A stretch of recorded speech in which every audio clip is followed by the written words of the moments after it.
જૂનાગઢ જિલ્લામાં આત્મા પ્રોજેક્ટ અને ગુજરાત પ્રાકૃતિક કૃષિ વિકાસ બોર્ડ દ્વારા ગ્રામ્ય વિસ્તારમાં એક જાગૃતિ અભિયાન ચલાવવામાં આવી રહ્યું છે।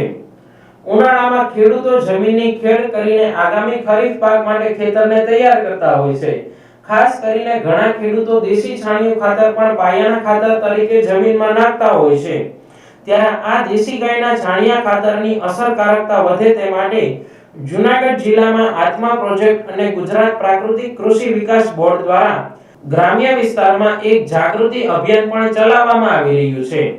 આ સંદર્ભમાં આત્મા પ્રોજેક્ટના ડાયરેક્ટર દીપક રાઠોડ જણાવે છે કે પ્રાકૃતિક કૃષિ જાગૃતિ અભિયાન અંતર્ગત જમીનની ફળદ્રુપતા વધે અને દેશી છાણિયું ખાતર વધુ અસરકારક બને તે માટે એક વિશેષ જાગૃતિ અભિયાન આત્મા પ્રોજેક્ટ દ્વારા જિલ્લાના ગ્રામ્ય વિસ્તારમાં ચલાવવામાં આવી રહ્યું છે।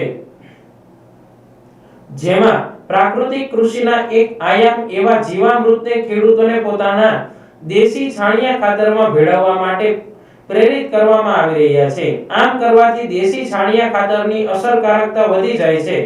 એક રીતે આ ખાતર ઘન જીવામૃતમાં પરિવર્તિત પણ થઈ જાય છે।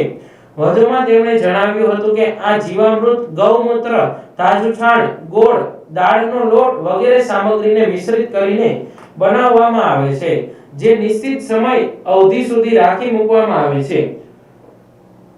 આમ જરૂરી પ્રક્રિયા અનુસર્યા પછી તેમાં સૂક્ષ્મ જીવાણુઓ વિકસિત થાય છે, જે જમીન માટે ખૂબ ફાયદાકારક છે અને તેને ખેડૂતોના મિત્ર કીટક પણ કહેવામાં આવે છે। આમ તૈયાર થયેલા જીવામૃતને દેશી ખાતરમાં ભેળવવામાં આવે તો જમીન માટે ફાયદારૂપ છે।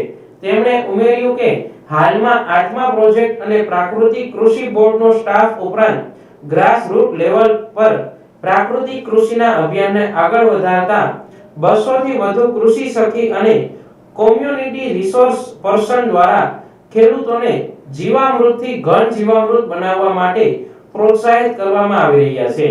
સાથે જ જરૂરી તાલીમ અને માર્ગદર્શન પણ આપી રહ્યા છે। આ માટે પેમ્ફલેટનું પણ વિતરણ કરવામાં આવી રહ્યું છે, જેથી ખેડૂતો આ પદ્ધતિથી વાકેફ થઈ શકે। ઉલ્લેખનીય છે કે જન આરોગ્યની સાથે જમીન આરોગ્ય માટે ફાયદારૂપ ગાય આધારિત પ્રાકૃતિક કૃષિ જિલ્લામાં હજારો ખેડૂતો અપનાવી ચૂક્યા છે।